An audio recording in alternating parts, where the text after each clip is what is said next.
আসসালামু আলাইকুম। গ্রামীণ জীবনে আপনাদের স্বাগতম।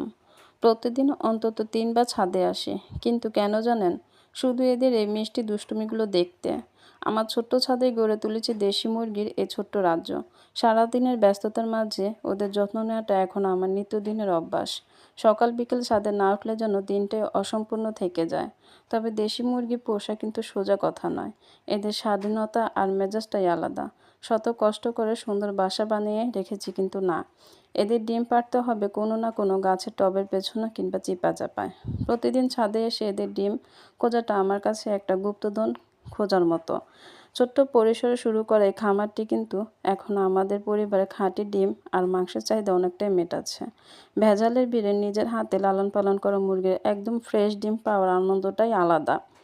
একটু কষ্ট হয় ঠিকই, কিন্তু দিন শেষে এই স্বাধীন আর চঞ্চল মুরগিগুলোর ভালোবাসা সব ক্লান্তি ভুলিয়ে দেয়। আপনারাও কি ছাদে এমন কিছু করার ইচ্ছা আছে? কমেন্টে জানাবেন কিন্তু। ধন্যবাদ। আসসালামু আলাইকুম। গ্রামীণ জীবনে আপনাদের স্বাগতম। প্রতিদিন অন্তত ৩ বার ছাদে আসি, কিন্তু কেন জানেন? শুধু এদের এই মিষ্টি দুষ্টুমিগুলো দেখতে। আমার ছোট্ট ছাদে গড়ে তুলেছি দেশি মুরগির এই ছোট্ট রাজ্য।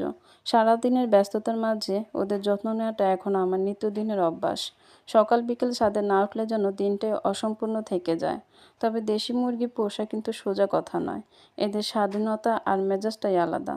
শত কষ্ট করে সুন্দর বাসা বানিয়ে রেখেছি, কিন্তু না, এদের ডিম পাড়তে হবে কোনো না কোনো গাছের টবের পেছনে কিংবা চিপা চাপায়। প্রতিদিন ছাদে এসে এদের ডিম খোঁজাটা আমার কাছে একটা গুপ্তধন খোঁজার মতো। ছোট্ট পরিসরে শুরু করে এই খামারটি কিন্তু এখন আমাদের পরিবারে খাঁটি ডিম আর মাংসের চাহিদা অনেকটাই মেটাচ্ছে। ভেজালের ভিড়ে নিজের হাতে লালন পালন করা মুরগির একদম ফ্রেশ ডিম পাওয়ার আনন্দটাই আলাদা। একটু কষ্ট হয় ঠিকই, কিন্তু দিন শেষে এই স্বাধীন আর চঞ্চল মুরগিগুলোর ভালোবাসা সব ক্লান্তি ভুলিয়ে দেয়। আপনারাও কি ছাদে এমন কিছু করার ইচ্ছা আছে? কমেন্টে জানাবেন কিন্তু। ধন্যবাদ।